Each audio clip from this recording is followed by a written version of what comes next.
Halo, selamat malam teman-teman. Kita sudah di Senin lagi yang nggak berasa ini ya. Jadi teman-teman, seperti biasanya kita hari Senin nih ada training ya.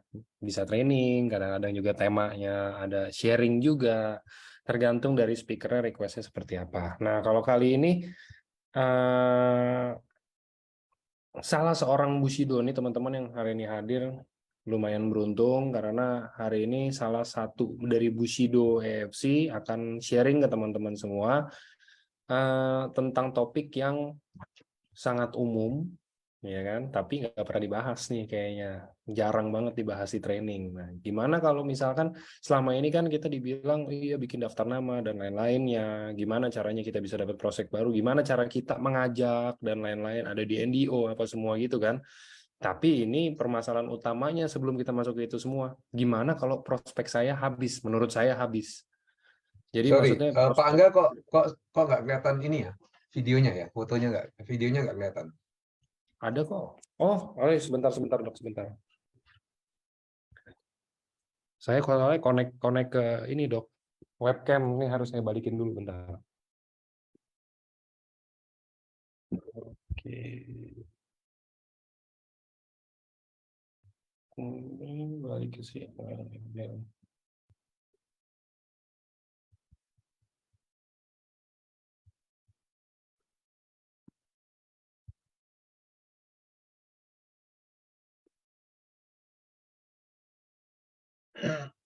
Nah, oke. Udah ada ya dok ya? Udah clear. Siap. Oke. Jadi lanjut teman-teman. Biasanya tuh kita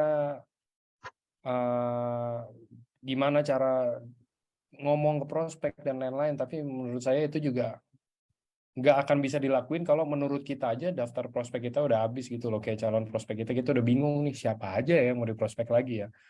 Siapa lagi yang mau saya ajak untuk join ya di bisnis ini gitu loh. Jadi hari ini kebetulan Dr. Yudi, salah satu dari Bushido EFC akan sharing ke teman-teman. Gimana sih kalau misalkan prospek menurut teman-teman ini prospek udah habis nih, udah nggak ada lagi nih yang bisa diprospek terus harus ngapain, ya kan? Nah, jadi tema hari ini mungkin ya judulnya training, cuman pastinya lebih ke arah sharing juga biar teman-teman semua bisa dapat sesuatu yang baru buat jalanin bisnis EFC Life Science. Oke, kira-kira kalau dari saya seperti itu, gimana kalau kita sekarang kenalan ke Dokter Yudi, yang pastinya semua juga saya yakin udah pada tahu sih harusnya, yang lagi di pantai, lagi di pantai, Di Hawaii. Hawaii. Oke dok, silakan dok, mungkin mau memperkenalkan diri dulu boleh. Ya, selamat malam teman-teman semua. Nama saya Dr. Yudi, tinggalnya di Bali dan eh, kebetulan aja seorang dokter gitu ya. Tapi seperti itu, bukan hanya dokter yang sukses ya. Kan di sini profesi yang lain juga bisa sukses. Nah, cuma yang seperti dikatakan dengan Pak Angga ini benar banget gitu. Saya berpikir itu tepat sekali karena kebanyakan kalau orang-orang baru, jadi training itu kita kan bertahap dari yang tingkat orang-orang baru ya yang sedang berjuang sampai yang tingkat-tingkat sudah leader besar ya dan itu pasti trainingnya juga beda-beda. Nah, malam ini saya mencari training yang mendasar karena kan sebagian besar dari kita orang-orang baru atau sudah mengalami kesulitan siapa yang mau diprospek atau sudah leader besar tapi sudah berhenti memprospek karena apa? Karena daftar namanya kurang. Nah, padahal daftar nama itu bisa terus ditambah. Jadi malam ini saya membahas sedikit. Nah, itu juga mungkin berupa sharing-sharing ya, contoh-contoh sehingga diharapkan nanti kita semua bisa artinya selalu memprospek orang-orang yang baru sehingga kita terus potensi mempunyai front line. Nah, ini juga berguna untuk pencapaian-pencapaian trip. Karena kalau trip kan dia yang lama nggak dihitung. Berapapun pairing Anda ya, tripnya adalah berapa yang Anda sponsori baru seperti itu. Nah, eh, mungkin itu Pak Angga. Oke, Eh, oke. Mungkin kalau mau langsung dimulai share screen bisa dok, silakan. Oke, bentar saya siapkan sebentar.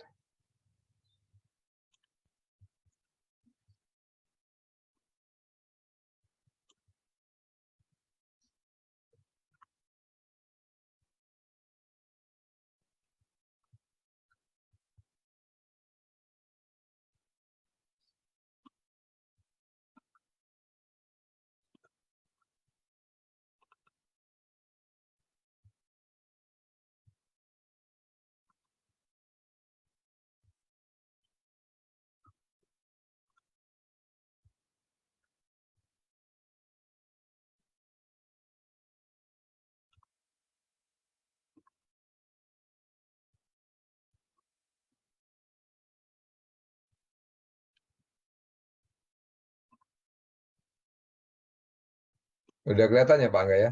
Sudah dong. Silakan. Oke. Malam teman-teman semuanya, kita mulai ya. Bagaimana sih keluhan yang paling banyak kalau kita bergerak itu ya biasanya keluhannya adalah teman saya atau prospek saya sudah habis gitu ya. Teman saya, prospek saya sudah habis. Nah ini sebagai leader juga kadang-kadang kita sedih nih. Waduh, katanya temannya habis, prospeknya habis. Siapa lagi yang mau diprospek? Itu sudah skakmat. Kalau kita bilang, saya belum tahu cara prospek, itu masih gampang ya. Kita masih bisa istilahnya mengajari cara untuk prospek dan sebagainya. Kalau saya tidak bisa closing, masih bisa diajarin. Tetapi kalau saya sudah tidak punya teman, tidak punya prospek, nah ini kendala utama. Seakan-akan begitu. Karena kalau yang di prospek kerja sudah tidak ada, jelas teknik-teknik yang lain tidak berguna semua gitu. Padahal dengan sudut pandang dan keterampilan yang benar, kita tidak akan pernah kehabisan teman atau prospek. Ya, ini santai aja ya. Saya juga mungkin training ini adakan singkat karena tujuannya supaya bisa diingat ya. Nah, beberapa prinsip dasarnya adalah kita harus bisa cold market, ya, daftar nama yang bertumbuh. Artinya cold market tuh gini, kita memprospek orang-orang yang memang sama sekali belum kita kenal sebelumnya. Gitu. Kalau kita sudah kenal itu berbeda ya. Kalau hot market itu apalagi itu orang yang sudah akrab dengan kita dan sebagainya itu. Tetapi kadang-kadang pada saat awal kita bergabung jaringan, kita prospek orang-orang yang dekat sama kita. Lalu setelah itu kita bingung ya. Prospek yang kita kenal setelah itu bingung lagi. Wah, terus prospek siapa lagi? Karena sudah habis semua. Nah, inilah gunanya training ini supaya kita bisa memprospek cold market tadi, orang-orang yang sebelumnya tidak kita kenal sama sekali. Nah, di sini siapa nih yang ada yang bahkan orang-orang yang hot market pun belum diprospek gitu. Karena kadang-kadang begitu ya, hot market pun tidak diprospek karena apa? Karena ada hambatan psikologis. Nah, itu juga satu hal ya, nanti kita akan bahas. Jadi, hambatan-hambatan psikologis itu harus dihilangkan dulu supaya kita pada saat prospek benar-benar ringan hatinya dan bisa memprospek siapapun. Nah, kalau kita punya persepsi yang benar, punya pola pikir yang benar, tentu kita tidak akan ragu-ragu untuk memprospek siapapun, termasuk cold market kita gitu. Karena segalanya itu adalah baik. Itu menurut saya ya. Kita lihat bahwa nanti kita terangkan di belakang ya. Nah, kedua kita harus bisa melatih dan mengembangkan diri dalam berkomunikasi. Karena intinya kalau kita mau prospek cold market ya sebenarnya sih semua ya. Mau yang hot market, warm market, cold market semuanya itu harus kita kembangkan diri dalam kemampuan komunikasi. Karena kalau komunikasi kita nggak baik, sudah pasti tidak ada yang mau untuk berbincang-bincang dengan kita atau berbicara dengan kita dan lain sebagainya. Jadi kita harus melatih kemampuan berkomunikasi dan ini penting sekali juga untuk closing sangat penting ya. Jadi kalau kita bisa mengembangkan diri dengan komunikasi, kita tentu mudah bergaul dengan siapapun gitu. Nah, kita harus masuk ke istilahnya blue ocean, jadi samudra birunya masing-masing gitu ya.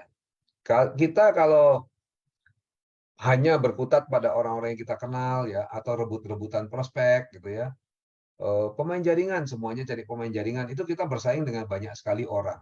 Tetapi kalau kita masuk ke blue ocean, yaitu orang-orang yang tidak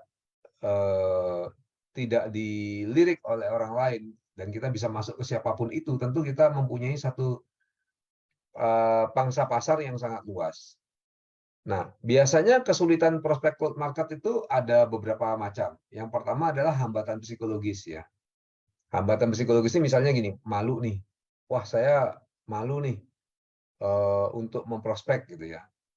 Saya males untuk prospek. Kenapa ya? Karena saya malu.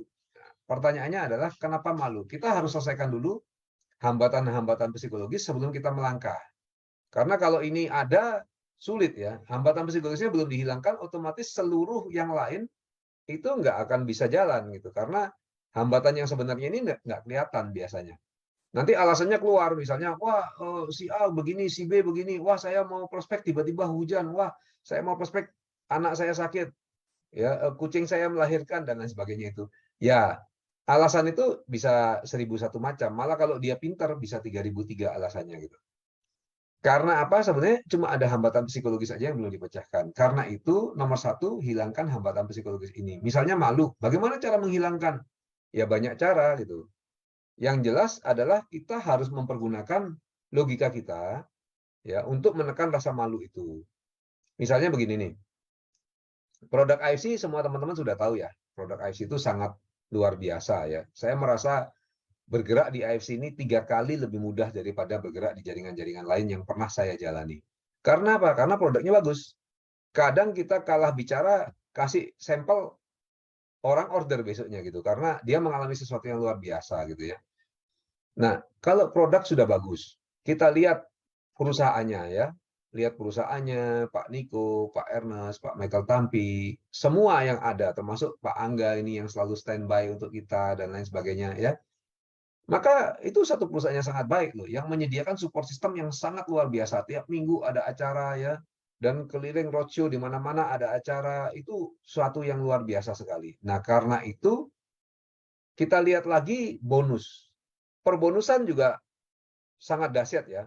Kita bisa menghasilkan puluhan miliar, belasan miliar satu tahun. Itu satu hal yang luar biasa. Dan dibayar langsung cash keesokan harinya. Tidak pernah perusahaan menunda. Tidak pernah perusahaan menahan bonus.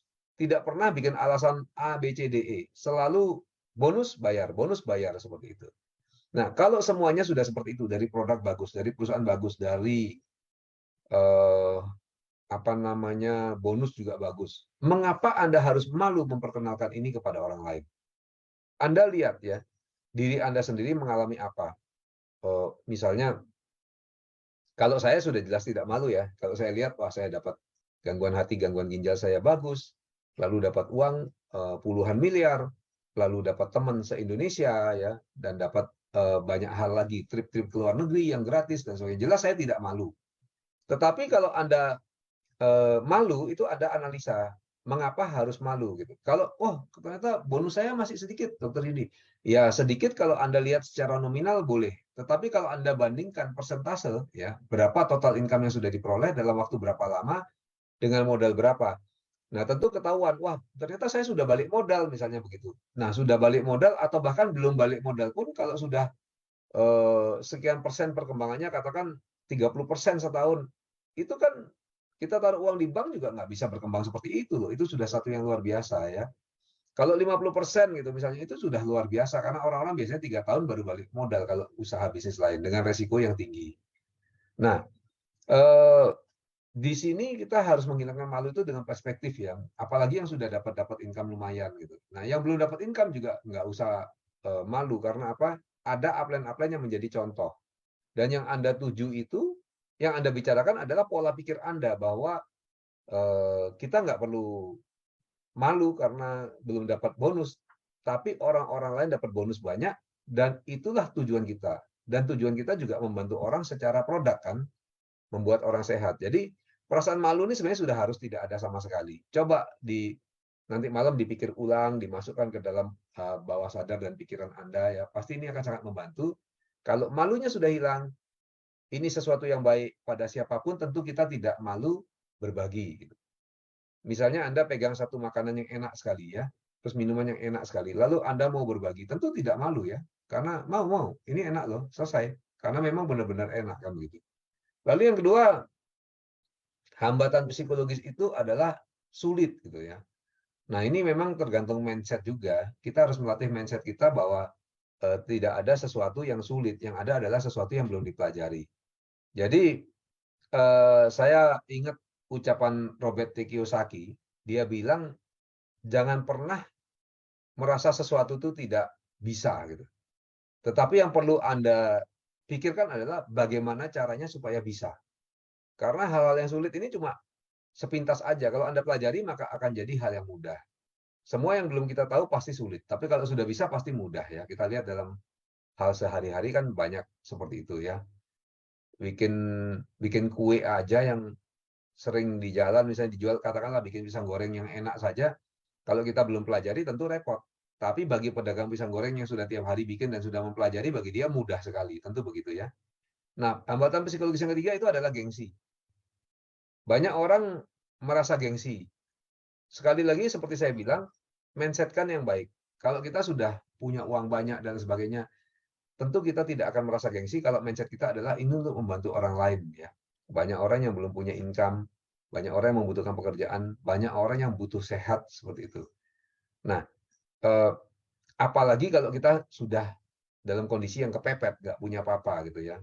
Kata Pak Niko, sepeda motor aja susah ganti baru, apalagi yang perlu Anda malukan gitu ya. Itu guyonannya gitu. Masa apalagi yang mau digengsiin, gengsinya sudah memang tidak ada gitu. Jadi Anda harus hilangkan hambatan psikologis gengsi ini.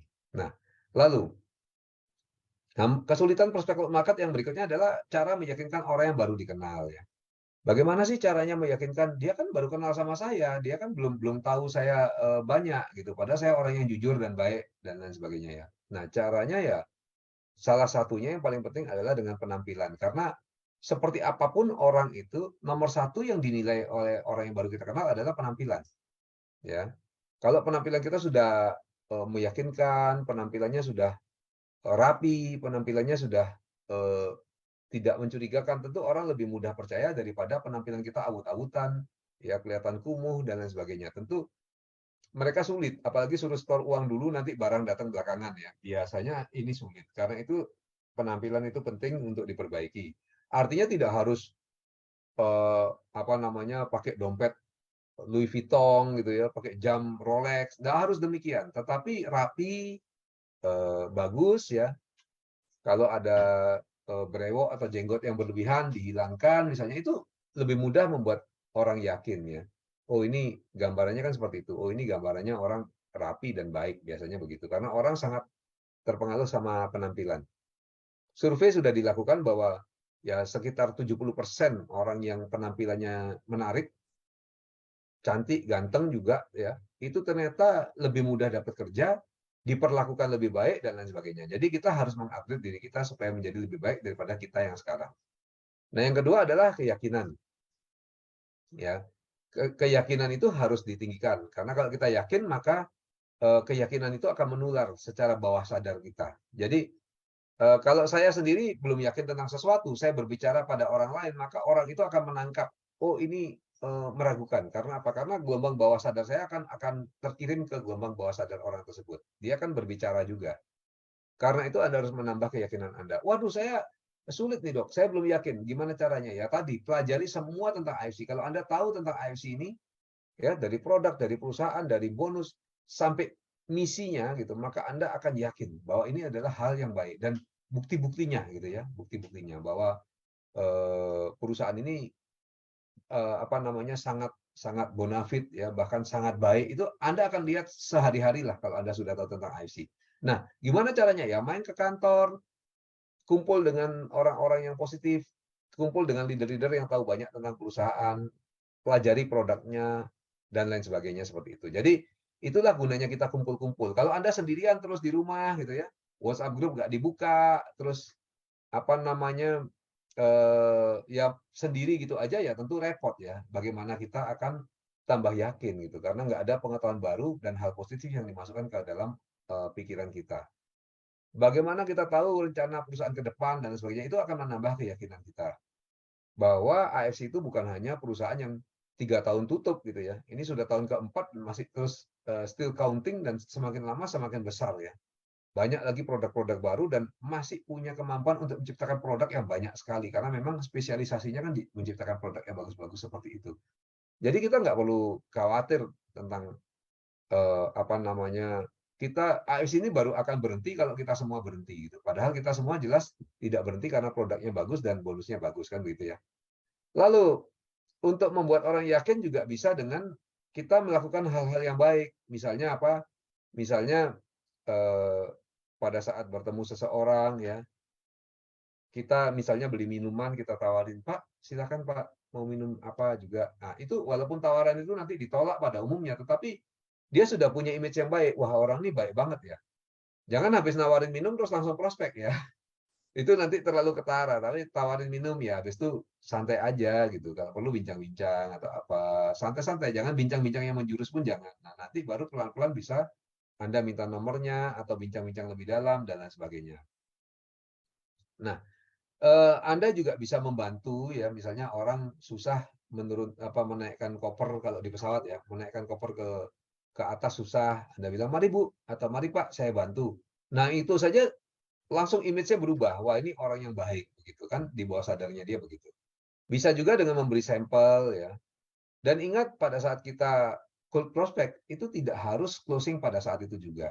Yang penting adalah hubungan baik tercipta dan ada peluang untuk kita berbincang-bincang tentang AFC nanti, ya. Terus, bagaimana caranya mendapatkan cold market yang banyak jumlahnya? Kalau perlu yang potensial gitu. Bagaimana Dokter Yudi? Ya, yang paling sering didatangi sama orang kalau mau dapat cold market untuk penyakit ya ke rumah sakit gitu ya. Tapi kalau untuk bisnis ya kemana-mana bisa, komunitas apapun bisa dimasuki. Yang penting masuk ke komunitas pasti jumlahnya sudah banyak. Mau ke rumah sakit juga pasti lebih banyak lagi. Oke, kita lanjut. Nah, Anda jangan takut pada saat melakukan cross prospect. Karena apa? Karena pada dasarnya manusia itu makhluk sosial. Manusia itu senang bergaul walaupun disadari ataupun tidak disadari gitu ya.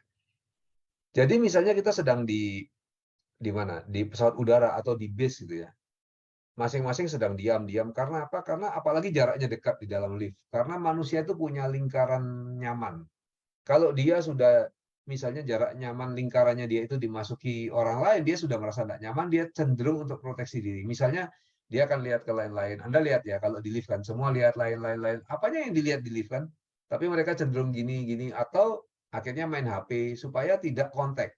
Itu karena sudah tercipta hubungan yang karena hubungan yang belum tercipta sedangkan area privasinya dia sudah dimasuki oleh orang lain. Tetapi coba deh buka pembicaraan, jangan ragu-ragu ya. Tanya apa saja. Nanti Anda bisa berlatih, bisa tanya tentang, Pak, jam berapa ya sekarang? Misalnya kalau Anda enggak punya jam ya, tapi sekarang orang HP semua kan ada jamnya.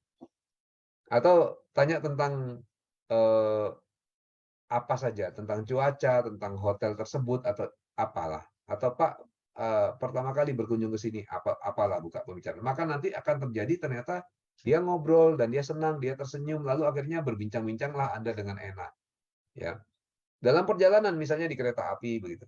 Perjalanan bakalan jauh. Kalau Anda duduk sendiri diam, sebelah Anda juga diam, tentu acara akan kaku sekali dan tidak menyenangkan selama perjalanan. Tapi begitu Anda tegur, ternyata dia senang juga berbincang-bincang karena dia juga mengalami sesuatu yang apa namanya baik bagi dia. Nah, tentu saja kalau cara begini berlanjut, Anda akan punya teman perjalanan yang menyenangkan dan perjalanan Anda pun akan jadi menyenangkan. Jadi jangan khawatir, jangan takut, wah ini kok orang ini kelihatannya serem, kok diem aja. Ternyata setelah diajak ngobrol, wah lancarlah pembicaraan. Ingat pada dasarnya manusia itu adalah makhluk sosial. Nah, dan kepribadian ekstrovert atau introvert itu bisa berubah ya. Kepribadian ekstrovert bisa jadi introvert, tapi introvert pun bisa jadi ekstrovert. Nah, yang saya bahas adalah introvert yang menjadi ekstrovert gitu ya. Itu tergantung dari pola pikirnya. Saya dulu waktu ini kisah hidup pribadi ya. Saya waktu dulu kecil nakal sekali ya. Jadi saya selalu berkuasa di SD itu gitu. Satu tingkat di atas saya dengan satu tingkat di bawah saya bully semua. Jadi mereka takut semua sama saya berkuasa. Tentu menyenangkan sekali bagi anak kecil. Tetapi kemudian saya dipindahkan sekolah.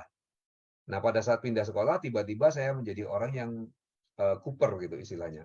Entah mengapa. Kalau saya lihat sekarang juga tidak tahu karena tidak ada orang yang membuli, tidak ada kelompok yang mengasingkan, tidak ada segala hal. Tetapi intinya saya menjadi orang yang sangat tertutup sehingga kelas 3 sampai kelas 6 itu saya ya saya juga bermain, saya juga punya teman, saya juga sekolah tiap hari gitu ya. Tetapi rasanya semua itu kosong gitu. Nah, sampai kelas 1 SMP saya mempunyai seorang sahabat ya. Nah, pada saat itu teman baik ini saya lihat sangat berpotensi untuk menjadi juara.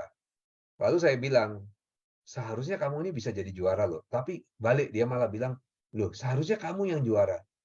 Saya bilang juara dari mana? Dari SD juga saya ingin jadi juara kelas. Karena kalau juara kelas zaman SD itu kan diberikan hadiah ya, dikasih kado begitu. Saya sering ingin di SD itu sampai tolong dong juara 3 aja nggak apa-apa gitu ya. Berdoa sama Tuhan juga ya. Jadi Anda jangan pikir Anda bisa mencapai satu prestasi dengan cara berdoa saja dengan Tuhan gitu. Semua harus diperjuangkan. Nah, akhirnya nggak pernah juara gitu.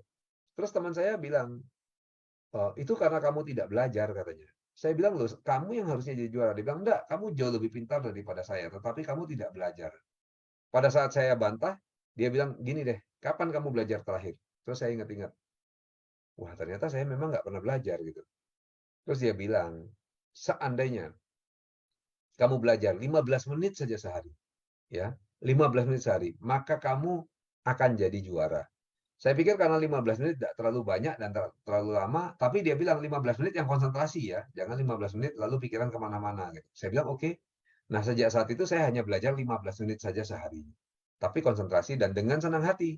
Jadi kalau sebelumnya saya belajar itu karena dipaksa ya sama mami ya, mami itu galak banget, kita dipukul lah supaya belajar. Jadi bukannya belajar kita lihat buku, kita ngomel-ngomel dalam hati gitu loh. Nah, sekarang lain karena memang niat dan saya sudah bilang juga ke mami langsung, tolong jangan urus saya lagi masalah belajar. Karena saya akan belajar dengan rutin. Gitu. Lalu saya belajar sendiri dengan senang hati, ternyata semuanya jadi lebih indah, lebih menyenangkan. Nah, ini sama ya, Anda pada saat nanti prospek harus senang hati gitu. Temukan caranya dan mindsetnya. Pada saat saya dengan senang hati belajar 15 menit, tiba-tiba pinter. Tapi waktu itu belum tahu kalau pinter. Cuma tahunya orang-orang tanya ke yang juara satu, soal-soal saya selalu berpikir kenapa kok enggak tanya saya ya? Saya kan bisa bantu. Tuh yang juara satu dikerubutin sama orang-orang kan. Kadang-kadang juara satunya pun enggak bisa jawab. Saya pikir saya bisa jawab nih, kenapa enggak ada yang tanya pada saya? Karena pada saat itu saya terlalu introvert, terlalu tertutup. Jadi saya bahkan tidak menawarkan diri untuk menjawab pertanyaan mereka. Tetapi pada saat akhir saya kaget karena hasilnya saya bukan juara kelas, gitu. Saya nggak dapat juara kelas, tetapi saya juara 3 umum. Nah, pada saat itu langsung rasa percaya diri saya bangkit besar sekali. Ya, inilah hot button saya. Begitu percaya diri saya bangkit, sejak saat itu saya selalu jadi juara satu. Dan sejak saat itu saya selalu berpendapat tidak ada yang tidak mungkin. Tidak ada yang tidak bisa saya lakukan. Jadi, saya aktif di banyak bidang menjadi ketua pencinta alam, ya lalu aktif di OSIS dan macam-macam menjadi pendiri dan ketuanya tim bantuan medis dan lain sebagainya lah. Pokoknya hal-hal yang susah, hal-hal yang negatif, hal-hal yang saya di belakang itu langsung tertinggal semua. History yang ada adalah saya dengan masa depan yang sangat cerah, yang bisa melakukan segala macam, yang bisa selalu unggul. Nah, ini yang saya ingin teman-teman mengubah pribadi teman-teman, katakan sekarang pemalu atau bagaimana ya, diubah menjadi tidak pemalu ya. Pola pikir itu yang paling penting, memegang peran penting untuk kita ubah sehingga kita bisa menjadi seperti itu. Nah, ini adalah satu perumpamaan yang lucu. Kebanyakan orang merasa tidak mampu dan lain sebagainya itu karena cuma psikologis yang terbelenggu. Jadi kadang-kadang ada orang yang merasa saya nggak bisa dok, saya ini pikiran saya dari kecil sudah kurang apa. Saya tidak percaya kalau hal-hal sederhana saja Anda tidak mampu untuk melakukan gitu ya. Saya tidak percaya kalau cuma untuk menerangkan IC saja Anda tidak mampu gitu. Saya tidak percaya kalau Anda tidak bisa belajar presentasi, tidak bisa belajar closing. Saya tidak percaya semua itu. Yang ada adalah mindset Anda lah yang terbelenggu. Anda merasa menjadi orang yang kalah gitu. Orang yang nggak mampu apa-apa. Padahal nggak ada orang demikian bodohnya ya. Saya dulu banyak ya, sudah banyak downline yang saya bertemu lalu mereka berubah ya. Contohnya ada satu ibu-ibu yang takut banget dengan internet, tetapi begitu disuruh sentuh komputer sudah tidak gitu ya.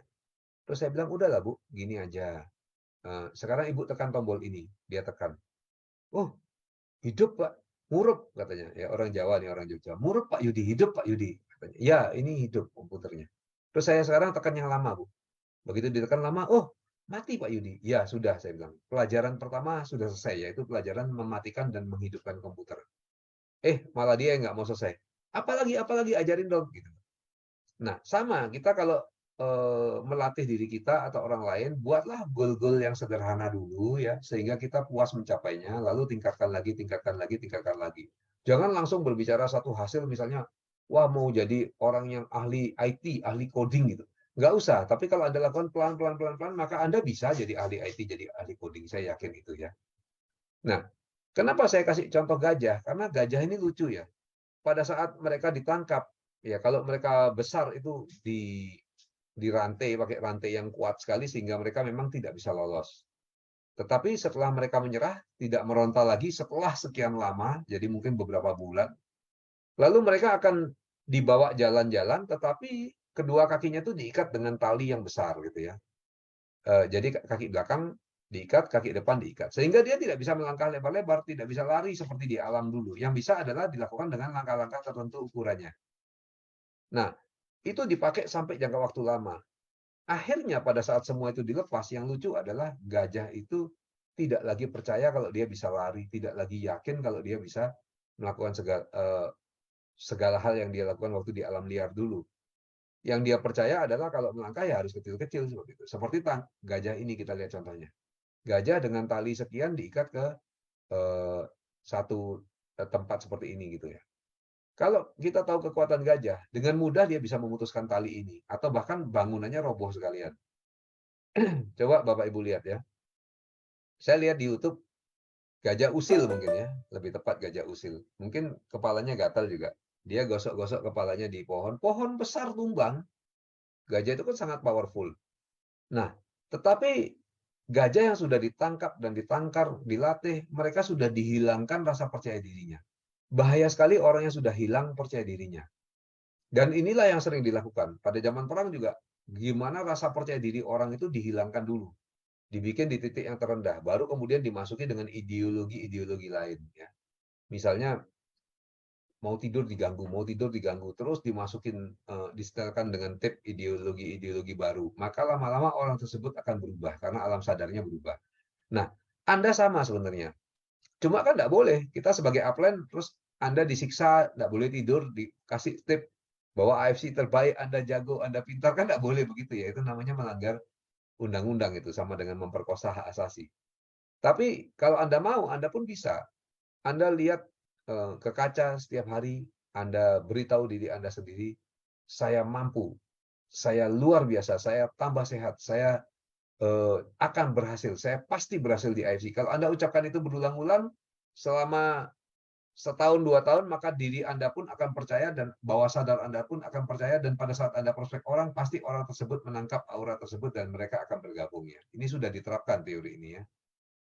Nah, ingat hot button tiap orang itu berbeda-beda. Tadi kan saya bilang ya, pada saat begitu saya juara 3 umum, udah semuanya langsung berubah gitu.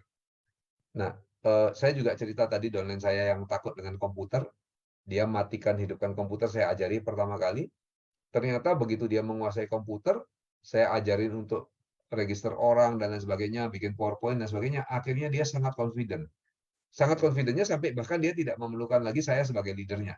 Pokoknya kalau dia bawa komputer, dia closing sendiri, berhasil sendiri. Jadi langkah mudah sebagai seorang leader, ya udah, komputer saya kasihkan ke dia aja gitu, kasih minta.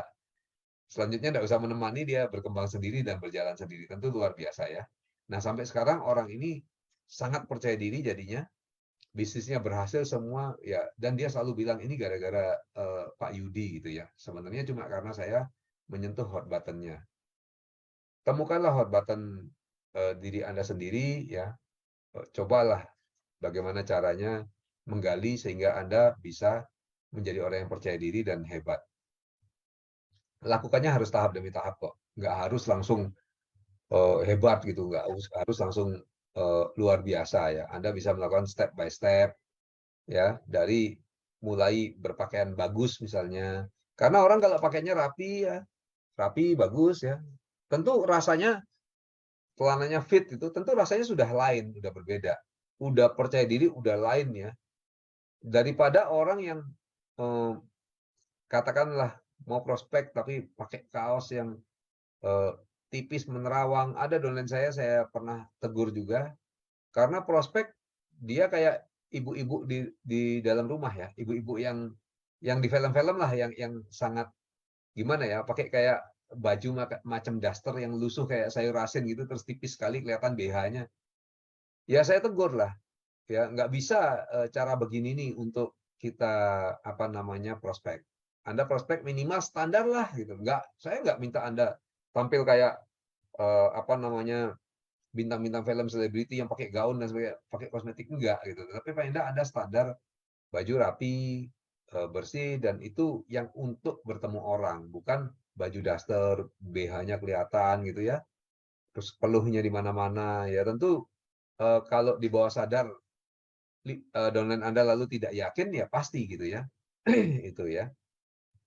Nah, ingat percaya diri dan keyakinan sangat penting, tadi kita sudah bahas ya, karena Yang membuat orang bergabung itu bukan masalah lain-lain, tapi hanya percaya diri dan keyakinan saja. Ya. Begitu Anda yakin, Anda terus mempertahankan keyakinan Anda, maka orang tersebut akan ikut keyakinan Anda. Tetapi bila Anda tidak yakin, orang berkata sesuatu, lalu Anda ikutin, ya, malah Anda yang jadi tidak yakin, malah Anda yang akan berhenti dan berpikir, benar, AFC ini nggak benar gitu. Misalnya aja ada orang bilang, oh harganya mahal gitu ya. Akhirnya lama-lama Anda berpikir, iya ya, memang benar ya, harganya mahal sekali tuh bagi kebanyakan orang. Teman saya, kenalan saya semua ya bagi mereka mahal. Itu kan pola pikir mereka yang menang. Tetapi kalau kita jawab, kan ada tuh handling objection, silakan teman-teman pelajari ya. Bagaimana cara jawab keberatan-keberatan? Termasuk salah satunya kan bagaimana kalau harganya mahal gitu ya. Nah, kalau Anda menjelaskan, wah ini mahal-mahal dibanding apa gitu ya. Dibanding produk apa, terus kalau dibanding dengan rumah sakit gimana, Anda ada pengetahuan dan Anda yakin, pasti orang tersebut yang akan berubah dan kemudian berpikir, oh ya benar ya, sebenarnya lebih mahal kalau saya sakit. Sebenarnya produk ini tidak mahal karena memang isinya luar biasa. Dan lain sebagainya. Akhirnya Anda akan berhasil closing ya. Anda lihat dua orang ini ya. Yang satu, jangan lihat tulisannya lah ya. Kalau tulisannya itu kan homeless bill, perlu seorang wanita kaya gitu. Dia ingin jadi parasit di wanita itu gitu ya. Nah kalau itu sudah jelas Anda kemana-mana juga akan ditolak. Jangan lihat tulisannya lah, anggap dia tidak buat tulisannya. Tapi lihat penampilannya itu, pakai topi ya, nggak matching lagi, ada warna pinknya gitu ya. Terus brewoknya, kumisnya dibiarkan sebegitu panjang, ya bajunya oke lah, tapi baju biasa gitu ya. Nah, Anda bandingkan dengan yang di sebelah kanan ya. Bukan mustahil kalau Bill itu dipotong jenggotnya, dirapikan, dibawa ke salon yang bagus, bukan mustahil dia menjadi seperti orang di kanan ini, jadi ganteng, gagah, berwibawa ya. Apalagi pakai jas gitu, lalu dasinya pun merah warnanya. Tentu rasa percaya dirinya akan berbeda gitu maksud saya. Anda tidak harus pakai jas gini-gini, tapi cobalah pakaian yang layak eh, sehingga Anda merasa pede kalau mau keluar rumah itu. Kan kalau saya sih biasanya, apalagi kalau ke airport mau terbang ke satu tempat, lalu badan saya slim, saya pakai kaos yang bagus ya, eh, celana yang bagi saya ngepas sekali di badan, terus pakai sepatu. Saya jalan di airport dari awal saja saya merasa sehat ya, karena saya olahraga. Tentu saya nurunin koper aja udah ringan bagi saya dan saya bersemangat sekali pada saat itu. Nah, ini perasaan-perasaan ini yang harus Anda punya pada saat Anda mau kerja gitu ya. Nah, Anda bisa melakukannya pelan-pelan, pelan-pelan. Tetapi yang penting Anda harus selalu bergerak maju tiap hari. Jadi harus ada target apa yang Anda mau capai, ya. Lalu hari ini melakukan apa? Kalau Anda melakukan perubahan tiap hari itu kencang loh, sebulan aja 30 perubahan yang Anda lakukan. Tapi kalau Anda tidak berorientasi hasil, maka itu jadi wacana. Saya nanti akan begini, akan begitu, tapi ternyata nggak dilakukan dan pada akhirnya tidak akan terlakukan sama sekali. Boleh aja Anda punya idola ya sebagai acuan, misalnya dari grup lain, apalagi ya kan grup banyak ya, ada yang jago bermedsos, ada yang tidak. Nah, yang jago bermedsos misalnya dilihat tiap hari, wah ini begini, wah ini begitu, Anda punya idola, lalu Anda merasa depresi, kok saya enggak begini ya, saya enggak begitu. Nah, itu satu hal yang keliru. Boleh saja Anda punya idola, tetapi jangan dijadikan sebagai acuan. Karena banyak orang yang memang perlahan membangun grupnya, tetapi kemudian grupnya semakin besar dan solid. Itu banyak ya. Ada yang cepat tapi sebentar lalu hilang gitu, beralih ke perusahaan lain atau eh, dan lain sebagainya lah, atau undercutting dan lain sebagainya sehingga disuspend ya. Banyak sekali yang seperti itu. Karena itu Anda tidak usah mengacu pada orang lain, yang penting diri Anda sendiri menjadi versi yang lebih baik setiap waktu. Itu yang penting. Jangan pernah mengukur diri Anda menggunakan ukuran orang lain, gitu ya. Nah, sekarang bagaimana dong caranya latihan, Dokter Yudi, supaya kita nanti bisa memprospek cold market itu gitu.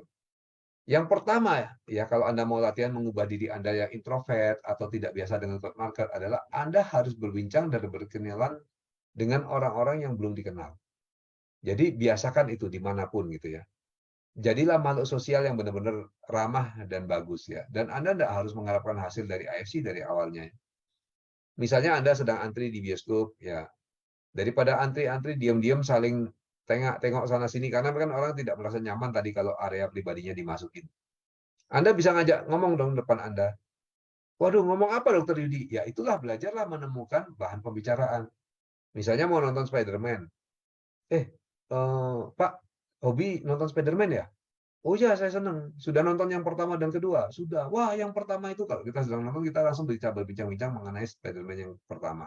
Kalau kita belum nonton pun kita bisa bilang, yang pertama tuh cerita sinopsisnya seperti apa, Pak ya? Kok sepertinya yang ketiga ini menarik, kan begitu. Maka dia akan cerita. Gampang sekali untuk berbincang dan berkenalan dengan orang yang belum dikenal ya. Dimanapun Anda harus menemukan bahan pembicaraan. Misalnya sekarang ini saat musim hujan gitu ya. Ketemu orang tentu gampang ya. Kita sampai di kota baru kita tinggal tanya, "Pak, ini di sini sering hujan nggak belakangan ini?" Seperti di kota-kota lain misalnya begitu. Maka sudah terjadilah percakapan. Intinya Anda mencairkan es, ya Anda memulai saja percakapan, maka nanti berikutnya akan lancar. Nah, semakin Anda sering melakukan ini, Anda semakin kelihatan natural, tidak terpaksa, semakin mudah, dan akhirnya Anda akan menyukai, dan akhirnya Anda bisa membuka pembicaraan dengan siapa saja, ya dengan hal-hal sekitar gitu. Atau lihat ada seseorang timbang misalnya di airport overweight, ya Anda tinggal komentar, wah bahaya juga ya Pak ya. Kita sering overweight ya. Bapak pernah overweight Pak, misalnya begitu. Atau apapun Anda bicarakan itu bisa gitu. Yang penting mulai saja. Ya. Nah, latihan tahap pertama bagi yang belum biasa, yang masih introvert adalah berbincang dan berkenalanlah dengan orang yang belum dikenal ya. Nanti semakin lama Anda harus berbincangnya semakin lama gitu targetnya. Habis itu misalnya berbincang lama dan mulai bertukar nomor telepon ya. Dari cara begitu maka Anda akan terus tambah ilmu Anda latih, terus lama-lama Anda akan ahli sekali, ya. Biasakan senyum juga. Kalau Anda senyum, nah seperti ini kan berbeda dengan begini misalnya, ya. Pasti akan berbeda pada orang-orang lain. Nah, biasakan. Jadi Anda mulai melatih diri Anda sehingga itu nanti menjadi satu refleks. Tersenyum itu sudah biasa, ya. Tinggal mikirin berbincang-bincangnya saja misalnya. Lama-lama berbincang-bincang dan tersenyum itu sudah biasa. Nah, lalu yang perlu Anda lanjutkan setelah itu adalah timbulkan suasana yang nyaman gitu. Jadi nanti dia merasa itu alami sekali berbicaranya, dia nyaman, dia cerita-cerita. Anda jangan selalu dominan saja. Berikan juga kesempatan pada dia untuk bercerita dan lain sebagainya ya. Lalu bergurau ya. Jadi bergurau itu penting. Anda pelajari ya bagaimana caranya bergurau dalam hal kecil ya. Kalau untuk orang yang perjalanan lama dan sebagainya, Anda bisa juga belajar mulai save lah beberapa humor yang menurut Anda berguna nanti diceritakan gitu ya. Kalau bisa tentu humor-humor yang tidak porno, karena kalau tidak porno kan cerita kemana aja enak. Kalau humor Anda porno semua itu, wah susah itu jadinya tuh. Mau cerita harus orang tertentu ya. Begitu Anda ketemu yang orang-orang yang misalnya agamanya kuat banget, Anda sudah langsung dijauhi. Kalau Anda mau prospek pun kalau humornya negatif mungkin kalau orang-orangnya yang tipe orang-orang yang keras, garis keras ya, Anda sudah dicap sebagai orang yang tidak benar. Jadi ini humor ini bisa memberikan nilai tambah kepada kita. Karena kalau udah humor, orang cair ya suasananya, langsung mudah untuk berkomunikasi.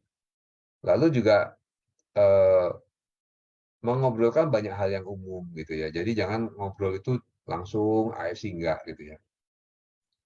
Ngobrol apa saja tentang anaknya berapa usianya. Dari sana aja banyak pertanyaan yang Anda bisa angkat kan. Misalnya, anaknya 3, oh 3 Pak ya, ini yang paling kecil. Iya, gini-gini. Yang nomor 2 umur berapa Pak? Umur sekian. Waduh, jauh ya Pak ya jaraknya, misalnya begitu. Anak pertama gimana? Anak saya sudah kerja. Waduh, ternyata jaraknya jauh-jauh. Kenapa Pak? Apa pertimbangannya kok Bapak membuat anak dengan jarak jauh-jauh? Misalnya begitu. Itu dia akan cerita dengan enak. Karena kebanyakan orang kalau dibiarkan cerita dia akan merasa senang gitu ya. Jadi Anda bisa memancing obrolan dengan cara-cara seperti itu ya. Bisa samakan frekuensi dulu dan sebagainya. Jadi obrolkanlah banyak hal dulu. Nah, pada saat obrolkan banyak hal itulah Anda menciptakan peluang untuk memancing orang untuk masuk ke obrolan tentang AFC. Ya, jadi ini diciptakan ya. Misalnya Anda bertanya terus tentang pekerjaan orang ini seluk-beluknya ya, kerja di mana dan sebagainya. Wah, enak nggak Pak? Dan sembari Anda mengumpulkan data. Kalau dibilang, waduh kerja saya memang sih hasilnya besar Pak, tapi parah sekali, payah deh, payah, capek saya misalnya. Catat, oh dia berarti capek kerja kan gitu. Atau Wah, banyak jalan-jalan Pak kerjanya. Waduh, kalau kerja saya ya dibawakan duduk terus Pak dari pagi sampai sore. Waduh, kalau duduk terus kan bahaya Pak ya kesehatannya ya. Iya gini, catat bahwa dia punya kelemahan kerjanya kurang sehat dan sebagainya. Nah, pada saat kita sudah punya banyak kelemahan, kita bisa pancing dia untuk masuk ke AFC. Misalnya tadi, kalau kita tanya tentang kerja terus, pasti suatu ketika dia tanya, Dokter Yudi kerjanya apa? Gitu kan. Nah, pada saat dia masuk ke sana, saya tidak langsung jelaskan saya begini-begini panjang lebar, enggak. Kita jawab sedikit, tetapi memancing dia untuk lebih jauh. Misalnya, oh, kalau saya bilang, kalau saya ditanya begitu, saya jawabnya, ya, saya ini sebenarnya dokter, Pak. Gitu. Tapi sekarang, belakangan ini, karena ada hal lain yang sangat menarik, saya jadi tidak terlalu praktek lagi. Tentu dia akan tanya, loh, hal menarik apa, Pak? Nah, itu kita bisa cerita tentang AFC. Tapi cerita tentang AFC pun sama, kita potong-potong sampai menjadi satu hal yang menarik. Ya, oh itu anu Pak, saya kenal satu perusahaan Jepang yang produknya sangat luar biasa. Wah, sakit macam-macam bagus Pak. Ya, oh sampai kanker, sampai stroke semua bagus. Nah, karena itu ya saya pikir perusahaan ini luar biasa banget produknya. Masa obat aja kalah. Nah, terus berhenti. Pada saat kita berhenti, tentu dia akan tanya lagi, apa sih produknya dan sebagainya. Kita bisa masuk lagi lebih jauh, lebih lanjut gitu ya. Jadi itulah caranya kita memancing obrolannya. Saya ingat memancing obrolan itu, ya kita harus bisa membuat orang nyaman ya. Semakin ahli Anda, nanti obrolannya bisa terpancing dengan cepat. Dan Anda akan punya waktu presentasi singkat ya. Anda pun nanti akan belajar gimana presentasi singkat yang mengena gitu. Jadi nggak bertele-tele gitu. Tapi intinya orang supaya langsung closing gitu. Kalaupun tidak closing ya sudah.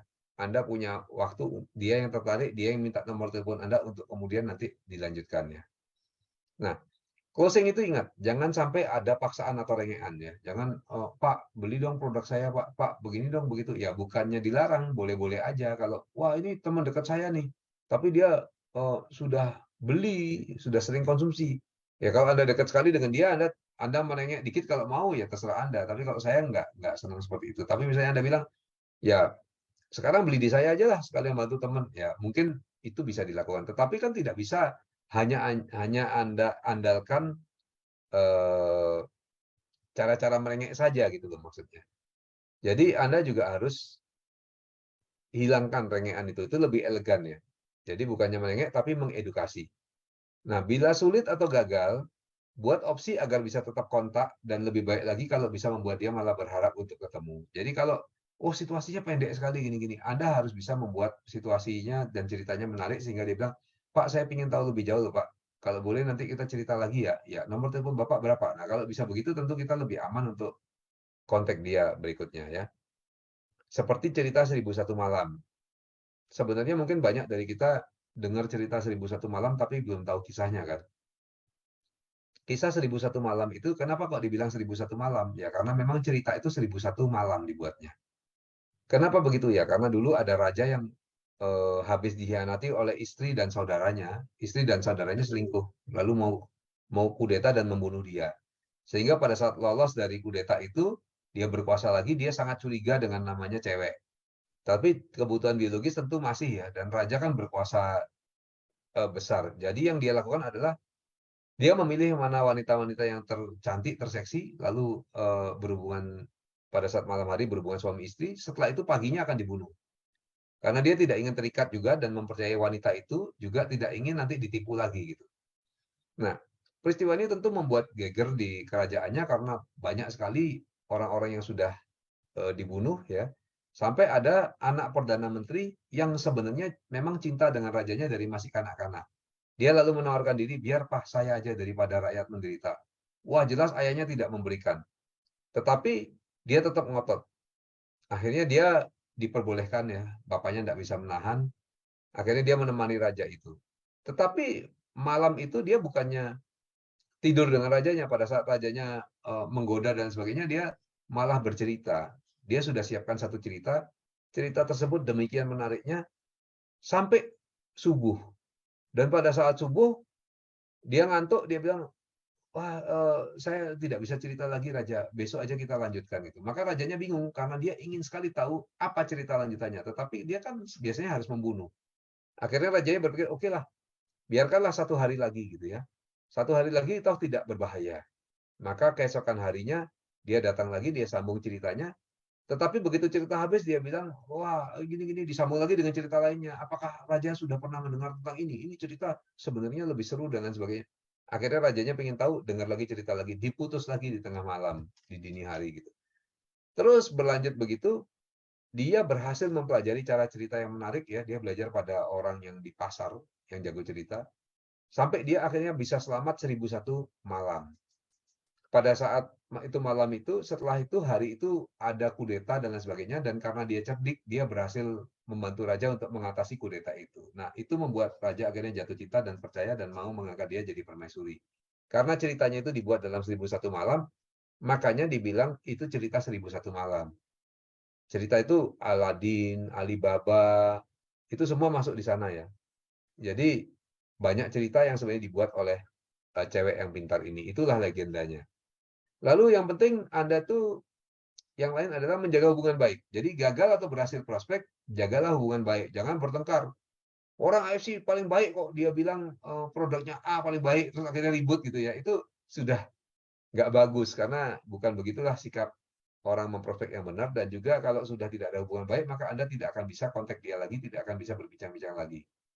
Tetapi dia mau bagaimanapun ya, kalau kita masih berhubungan baik, mungkin dia cuma ngotot sesaat aja. Nanti kan kita akan berbincang-bincang lagi di kesempatan lain. Nah, itu kita bisa perbaiki apa-apa yang kita ucapin sehingga dia lama-lama akan, oh iya ya, memang sepertinya harus dicoba untuk tahu yang lebih baik dan lain sebagainya. Ingat, selalu sempurnakan dan latih lagi keterampilan Anda ini. Ya. Nah, semua ini Anda bisa lakukan itu dengan semangat ya.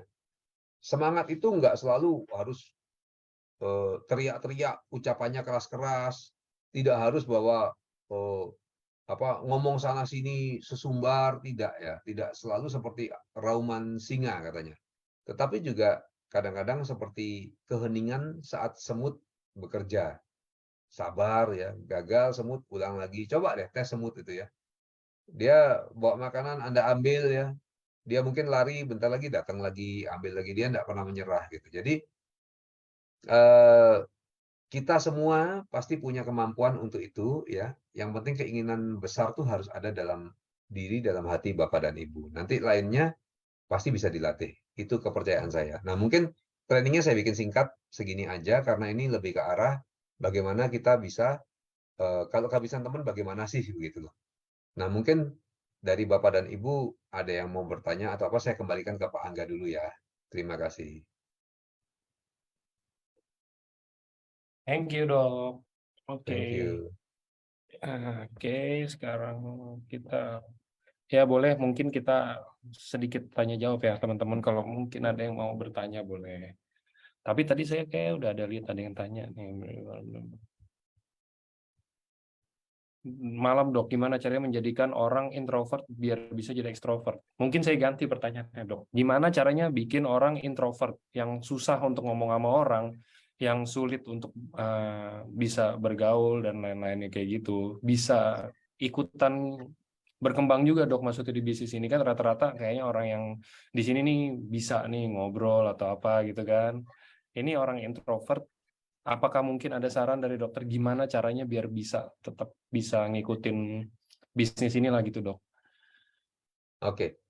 Jadi begini, sebenarnya kan ada sudut pandang ya. Yang pertama, bagaimana diri sendiri yang introvert bisa jadi ekstrovert gitu. Yang kedua, bagaimana downline kita yang introvert bisa jadi ekstrovert. Karena kalau di dunia jaringan ya yang ekstrovert tentu keberhasilannya lebih mungkin gitu. Nah, yang pertama adalah kalau misalnya kita untuk diri sendiri, ya kita harus memaksa diri kita untuk mulai melatih hal-hal tadi yang sudah saya sharingkan. Ya mulailah kalau ketemu orang itu sapa aja dulu. Lalu mulailah bikin pembicaraan. Wah, enggak enak, serba salah. Ya enggak apa-apa. Nanti Anda akan terbiasa dan Anda akan jadi mulai biasa dan akhirnya menjadi hal yang ringan bagi Anda. Anda sudah selangkah lebih maju. Setelah itu berusaha ngobrol ya, temukan obrolan-obrolan umum tentang A, B, C di sekitar sehingga Anda bisa ngobrol lebih lama. Kan seperti itu tadi resepnya. Lama-lama kemudian mulailah supaya bisa bergurau, ketawa-ketawa dan sebagainya. Lalu supaya bisa tukar HP ya. Nah, kalaupun Anda tidak bisa langsung closing ini, tidak perlu ajak berteman dulu dan sebagainya. Tentu itu akan jadi satu hal yang menarik gitu ya. Nah, inilah yang perlu dilatih. Nah, kalau downline kita yang introvert gimana? Ya, kita berikan pemahaman seperti tadi, lalu kita bisa role play kan. Jadi Anda kumpulkan downline itu di satu ruangan, lalu oke, berpasangan misalnya dua-dua, ya, atau mau 3-5 orang satu grup. Nah, masing-masing saling memperkenalkan dirinya, harus berbicara. Ini sebenarnya latih downline kita loh. Karena dia akhirnya memaksa diri malu, tapi karena cuma 5 orang, tapi karena disuruh, akhirnya dia maju, dia ngomong, dia perkenalkan dirinya, mungkin singkat awalnya, tapi itu sudah breakthrough bagi dia, terobosan. Dia akan merasa pada saat pulang, wah luar biasa ya, saya ternyata berani loh, saya ternyata jadi berani loh untuk berbicara di depan orang 5. Nanti lama-lama orang 6, orang 7, lama-lama dia di depan gedung pun tidak masalah. Nah, ini saya lakukan juga. Dulu istri saya sangat pemalu sekali. Tapi setiap ada kesempatan saya guyon-guyon, saya panggil dia naik ke panggung. Awalnya ngomongnya sedikit ya. Lama-lama oke ya. Terakhir ini saya bilang, "Oh, kamu jadi MC ya gini-gini." Ya. Wah, itu luar biasa loh, siap untuk jadi MC kan. Nah, jadi latihlah perlahan-lahan. Semua orang bisa berubah, semua orang bisa berkembang, itu pasti. Kecuali Anda tidak ingin. Kalau Anda ingin, Anda paksakan pasti bisa. Jadi seperti itu, Pak. Oke, semoga menjawab ya untuk tadi yang bertanya. Oke, mohon rekamannya. Acara hari ini kan nggak ada rekaman, teman-teman. Kalau training itu kita nggak ada rekamannya. Jadi kalau bisa hadir, ya kan. Selamat malam, Dok. Dok, ini banyak yang tanya dan mungkin ini mungkin lebih relate nih ke dokter. Gimana kayak kalau misalkan kita mau prospek kayak orang-orang yang mungkin emang udah ada berhubungan dengan kesehatan gitu loh, Dok. Kayak mungkin kita mau prospek seorang dokter atau kita mau prospek suster atau perawat dan lain-lain gitu loh, Dok. Ya intinya gini, suster ataupun dokter dan lain sebagainya itu sama juga manusia, tergantung pendekatan Anda. Kalau pendekatan Anda tidak baik, ya dokternya bilang dia sibuk gitu dan tidak punya waktu ngobrol. Tapi kalau pendekatan Anda baik, ya dokter itu juga manusia loh, juga makhluk sosial, dia juga butuh ngobrol gitu kan. Ya kalau Anda berobat misalnya jangan langsung begini begitu jangan ya. Misalnya berobat ya bawakanlah dia misalnya apa terang bulan Holland ya atau buah-buahan gitu. Dok, ini ada titipan dari istri saya atau dari suami saya begitu kan? Atau kalau masih single ya, Dok, ini Dok untuk keluarga di rumah ya. Nah, itu aja dulu awalnya. 2-3 kali Anda bawakan gitu dia merasa, waduh ini pasien baik banget. Karena siapapun itu pasti senang untuk diberi sesuatu. Itu harus dicatat ya. Nggak ada orang yang nggak senang gini-gini terima sesuatu. Tetapi berikanlah sesuatu yang memang cocok. Ya, kalau udah tua, ya berikan buah-buahan. Jangan kasih terang bulan Holland gitu. Mungkin dia pikir siapa nih yang makan gitu kan. Atau Anda bertemu sesuatu produk apa yang kecil ya, yang tidak terlalu mahal tapi menarik gitu. Itu tentu sesuatu bagi dia. Ada satu perhatian yang Anda berikan. Nah, kalau sudah perhatian kemudian akrab mulai bincang-bincang ya. Kalau udah bincang-bincangnya sering, nggak mungkin Anda ngobrol AFC terus dia tolak, dia suruh pulang, itu nggak bisa ya. Memang momennya kalau nggak praktek ya lebih bagus. Atau datanglah jadi pasien yang datangnya belakang-belakang terakhir. Supaya dokternya udah santai. Ya, jadi di sana ya. Dokter, kalau calon kita mengatakan selalu sibuk dan tidak punya waktu untuk ngobrol, ya itu karena hubungan Anda belum dekat. Kalau hubungannya dekat loh, dia ternyata pergi sama teman-temannya, dia karaoke, dia juga sepeda motoran, dia juga grup sepeda misalnya. Ya, jadi nggak ada orang itu cuma alasan aja kepada Anda. Nah, Anda harus membina hubungan dengan baik. Karena kalau Anda membina hubungan dengan baik, ya tentu Anda akan bisa diterima untuk ngobrol dan lain sebagainya. Mungkin itu, Pak Angga. Oke, oke. Nah, ini juga bagus.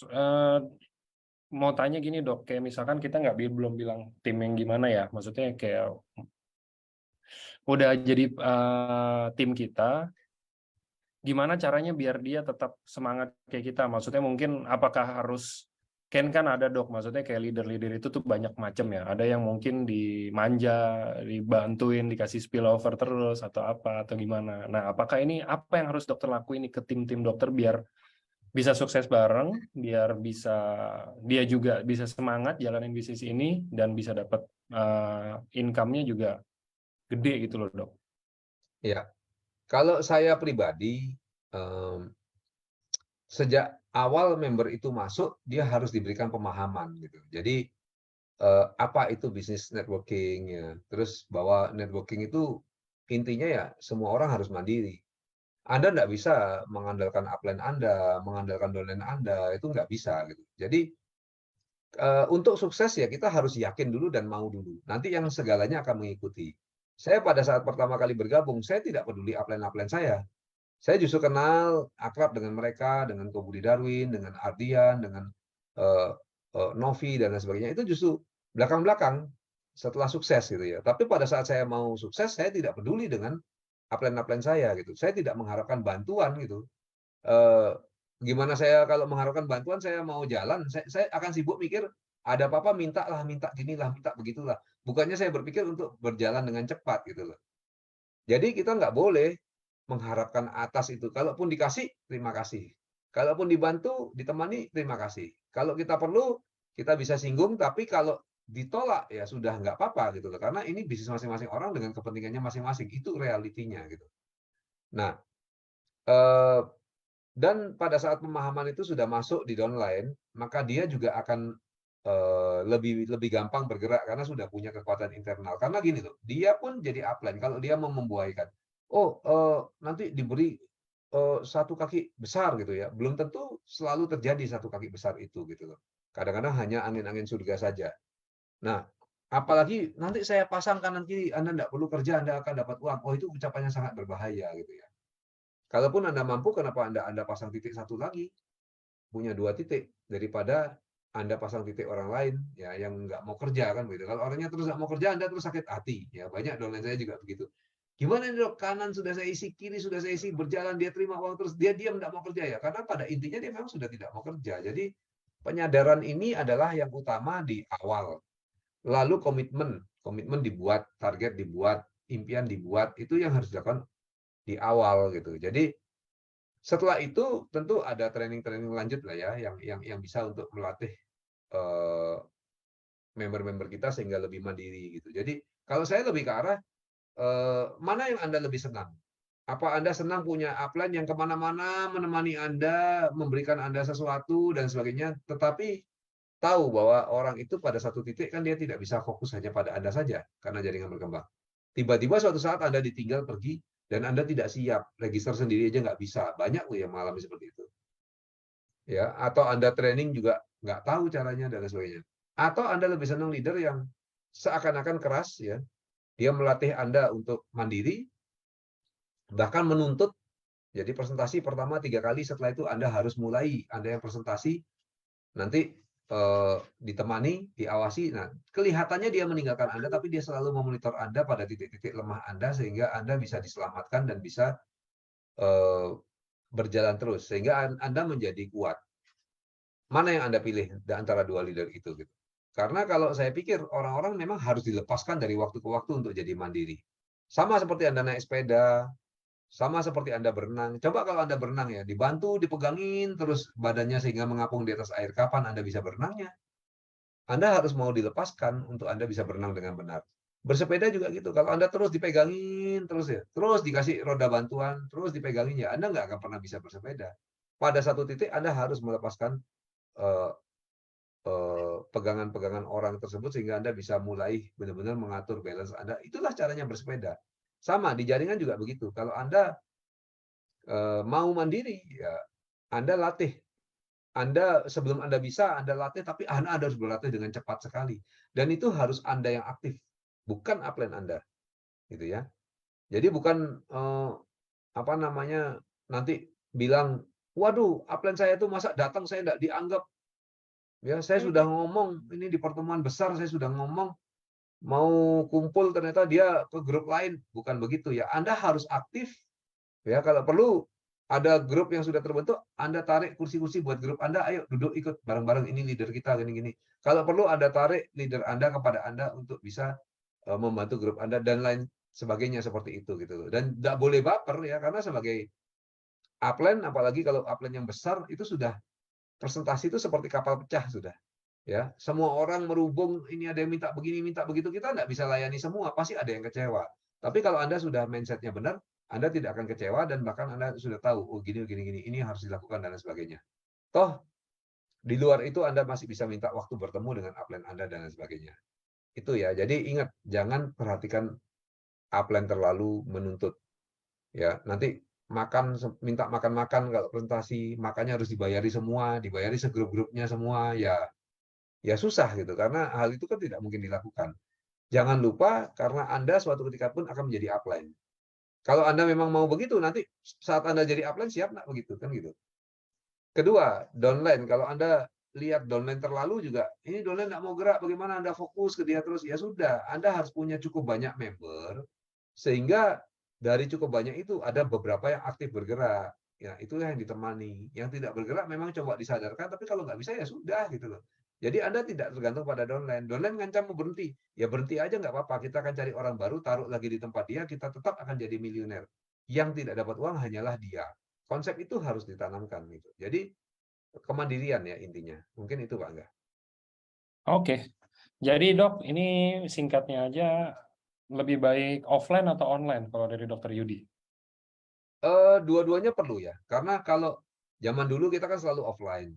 Tapi sekarang online itu menjangkau market yang sangat luar biasa. Tetapi habis online harusnya di-follow up juga dengan offline.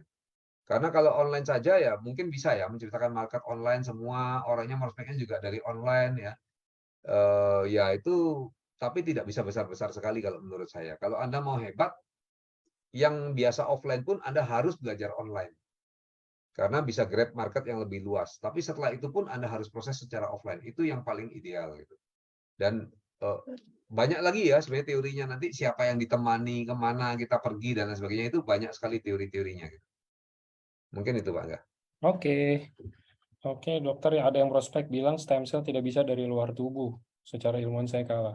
Nggak ada yang bilang juga emang produk kita ini stem cell. Mungkin dokter Yudi nih bisa, ini mumpung ada dokter Yudi, jadi teman-teman bisa dengar langsung dari kata-kata seorang dokter. Dok, ini ada yang bilang, ada yang tanya, dok, prospek saya bilang stem cell tidak bisa dari luar tubuh. Secara keilmuan saya kalah.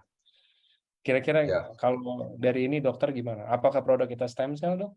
ya produk kita itu sebenarnya bukan stem cell. Tidak ada stem cell-nya sama sekali, karena benar perkataan orang tersebut. Stem cell itu nggak mungkin, apalagi dibentuk bubuk ya, udah mati semua lah gitu. Kan itu harus berbentuk cair dan itu dipertahankan dalam suhu minus sekian lagi, karena itu teknologinya nggak sederhana. Maka dari itu hanya lab-lab tertentu saja yang bisa melakukan dan harganya mahal ya. Suntik itu bisa 600 juta, 500 juta, itu satu hal yang biasa karena memang sulit banget untuk mempertahankan dan membuat stem cell itu tetap vital, tetap hidup. Nah, produk kita itu adalah superfood yang kandungannya diciptakan demikian rupa sehingga bisa merangsang stem cell di dalam tubuh kita untuk lebih aktif. Jadi stem cell kita sendiri kan tiap tubuh ada stem cell-nya. Itu yang jadi lebih aktif sehingga akhirnya stem cell-nya jadi banyak dalam tubuh. Sama seperti kalau kita disuntik stem cell dari luar itu. Nah, kalau sudah banyak di dalam tubuh, tentu proses stem cell ini berlangsung ya. Sehingga akhirnya memang menghasilkan regenerasi sel dan lain sebagainya. Mungkin itu keterangannya Pak Anda. Oke. Eh, Terakhir dok, mungkin ini pertanyaan terakhir, ada yang tanya, ini sedikit lumrah, cuman pertanyaan yang masih biasanya banyak yang tanya, gimana caranya meyakinkan orang yang udah sakit hati duluan, entah mungkin ya sama MLM lain atau mungkin sama bisnis serupa dan lain-lainnya untuk bisa gabung lagi, untuk bisa ngelupain semuanya, move on, gabung lagi, join, ikutin bisnis di kita ini. Gimana dok kira-kira? Kalau ya, mungkin menurut ini mah menurut pendapat pribadi Dokter Yudi deh, nggak ada yang pasti atau gimananya kan. Iya. Jadi kalau menurut pendapat saya gini loh. Sebenarnya kan orang patah hati itu juga banyak aspeknya. Ada dia patah hati misalnya karena dulu upline-nya mengkhianati dia gitu, misalnya gitu ya. atau tuntutan dia terhadap upline-nya terlalu besar, dia yang salah sebenarnya, tapi lalu dia patah hati itu ada juga loh gitu loh. Jadi playing victim gitu ya, ada juga. Ada juga yang patah hatinya karena jaringannya yang dia ikuti ternyata kabur. Ikut lagi kabur, padahal dia sudah berhasil menjadi leader yang mendapatkan income di sana, misalnya begitu. Jadi banyak sekali aspek-aspek kenapa dia patah hati itu. Nah, karena itu ya kita harus gali dulu, kenapa kok trauma dengan MLM gitu. Apa yang dialami gitu ya, apa yang salah. Nah, lalu kita lihat kalau misalnya dia trauma dengan upline-nya gini gini gini, ya tampung dulu keluhannya semua sampai unek-uneknya keluar semua, lalu bilang ya, manusia kan tidak selalu sama, Pak. Ya kan? Kalau misalnya dia orang apa? Orang Bali atau orang Batak. Pak, kalau saya bilang misalnya dia orang Batak gitu ya. Terus kita bilang, "Pak, kalau saya bilang orang Batak itu jahat bajingan semua karena saya bertemu dengan satu penjahat yang orang Batak, apakah Bapak terima?" gitu. Wah, ya nggak bisa dong disamakan semua. Nah, sama gitu loh. Tidak semua upline sama, Pak. Ya kan? Kalau saya tidak bisa mengatur upline Anda yang lalu bagaimana, terus bagaimana Anda.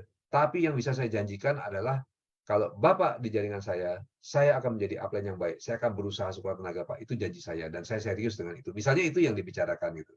Kalau dia trauma dengan upline-nya, ya. Kalau dia trauma, wah jaringannya dulu begini-begini, nggak dibayar bonusnya, jaringan lari. Ya gambarkan bahwa AFC adalah berbeda, ya kan? Saya sering menceritakan ya, AFC ini banyak sekali loh hal yang luar biasa, yang amat sangat baik, yang terlalu baik bahkan gitu yang dilakukan oleh AFC.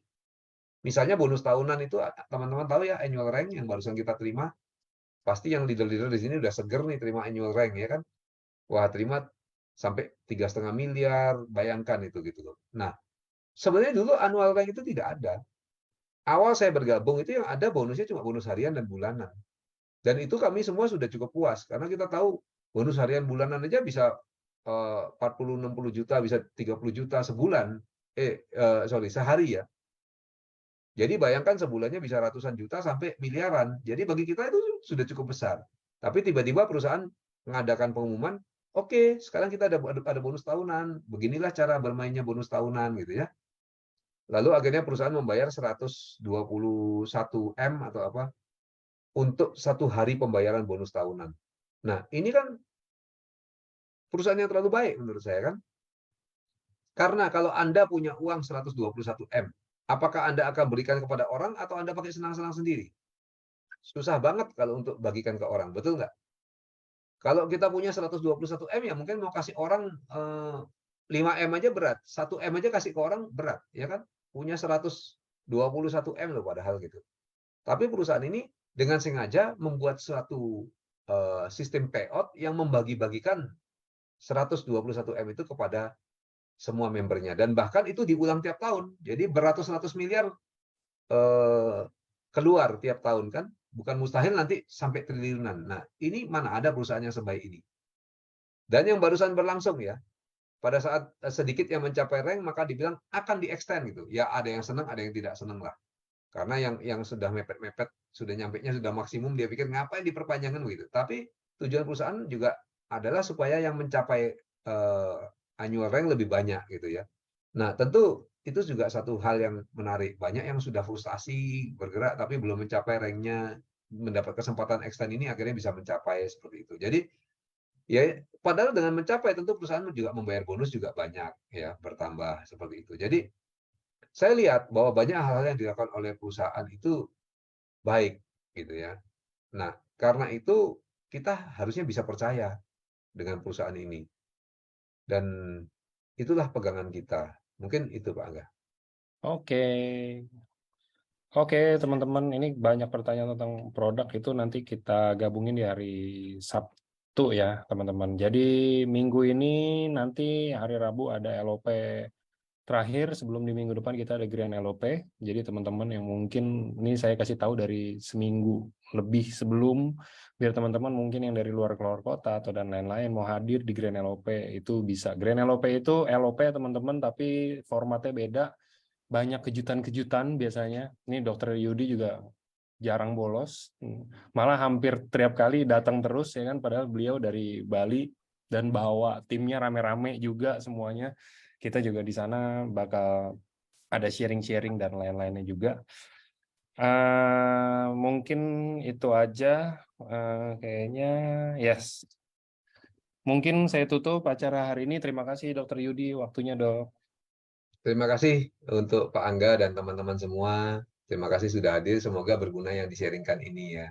Siap. Dan Selamat terima kasih juga malam. buat teman-teman. Selamat malam semuanya. Selamat malam.